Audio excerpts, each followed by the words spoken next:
Hello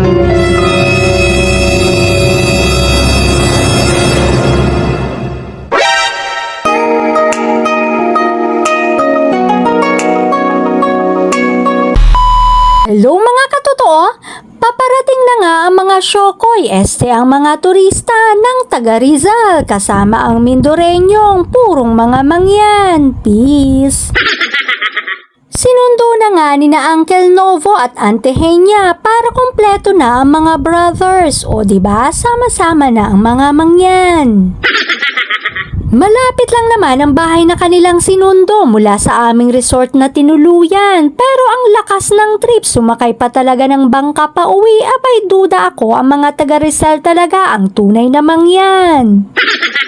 Pagbigyan na at nang matigil ang pagkalig-kalig, wala kasi yan sa syudad. Oops, puti ka, totoo, Uncle. Gusto ko yung t-shirt mo, umali. Maling-mali talaga na dinala mo pa yung bangka mo, yari yan sa akin. Masakin niya mamaya at bebelo lamang. Uy, napaghahalatang mangyan. Itong mga pamangkin ko na pagkaganda-ganda, mana sa akin. Ang kaso, mangyan din pala, may pagtakipan ng mukha. Nagkakasiyahan na nga dito at pinagtitripan na ng daddy boss ang mga tiyahin. Oops, may maganda dun sa sulok, si Ate Jane pala yun. Yan ang dapat pahidam para makagalaw-galaw sa kanyang kinalalagyan. Ganda ng ngiti nyon. Pero bago sila napagtripan, ako ang nauna pero never akong tumakbo kasi abala ako dito sa paglalafang. O diba, deadma lang muna, bawal akong maabala. Habang nagkakasiyahan, puti ka totoo, nabinyagan na nga ang bangka, wala nang makakapigil dito, nakakalayo na sila. Ang lakas ng loob ng aking pamangkin na si Yan.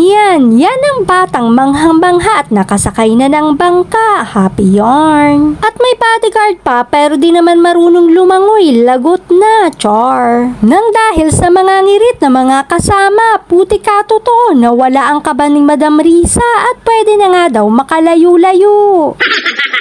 Oops, pero wag ka magpalinlang sa mga yan, iiwanan kanyan sa ere tulad sa mga jowa nila na kanilang pinaasa. Gwapo yarn. Oops, yung nauna, cherries. Ayan, nung makauwi nga, sila naman ang second batch na purong mangyan din at hindi nga makaalis-alis dahil ang inyong katotoo lang pala ang hinihintay. Sorry naman, mas gusto ko pa kasi ang bumabad sa pagkain. Kita nyo naman oh, busog-lusog yarn. Ilang araw ko ngang inimbak yan at ayaw na ayaw kong mag-diet at marami pang holidays ang darating kaya next year na lang. At ayan, hindi nga ako kinakabahang sumakay sa bangka dahil may pastora kaming kasama pero hindi rin talaga marunong lumangoy yan, malakas lang talaga kay Lord, hindi kami pababayaan.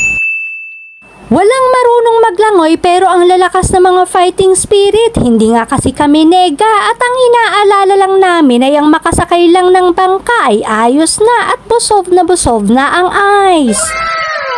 Kasyang-kasya na nga kami dito at magagaan lang naman talaga itong mga pinsan ko pero wag lang talaga pasasakayin itong isa, baka tumaob na.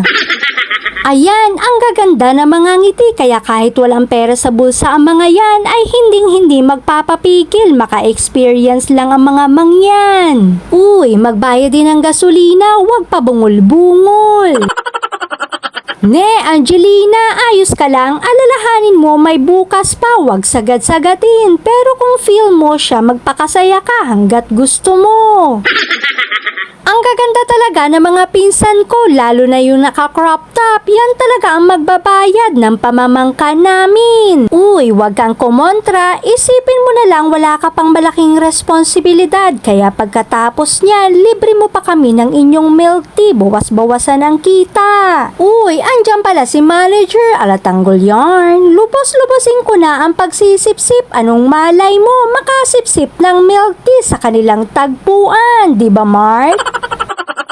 Tingnan mo, may paganito pa si Angel, kaya tuloy na tuloy ang pa-milk tea. Pero wag kayong mag-alala, isa lang ang kaya ko, extra large please, samahan nyo na rin ng french fries. Abusado. Sino ba kasi ang videographer dito at ang dami nilang exposure? Sisingilin ko na talaga to ng milk tea at yan lang naman talaga ang magpapakalma sa akin. O ayan, may pagbawi din. Natakot ata at wala din pang libre. Ang kaso, pauwi na kami. Magaling din tsumempo no? Mamaya ka. Nagsipagsipagan itong isa pero ang tunay, kinakabahan yan baka daw tumaob na kami. Puti ka, totoo, naniwala nga din kami kaya uwian na. Pagdating naman namin dito, abay bumana si Pastora Angelica. Iba talaga ang nagagawa ng pamamangkahay na hay.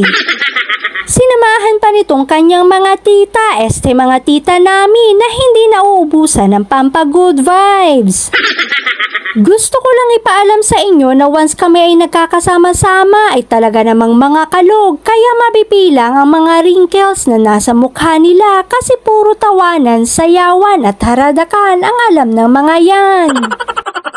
Wag lang talaga masobrahan, medyo nagmamaoy na, char. Ang tunay, masarap, masaya at nagmamahala ng bawat isa kaya yan ang kayamanang maipagmamalaki ko kapag pamilya ang pinag-uusapan. Wedi nga.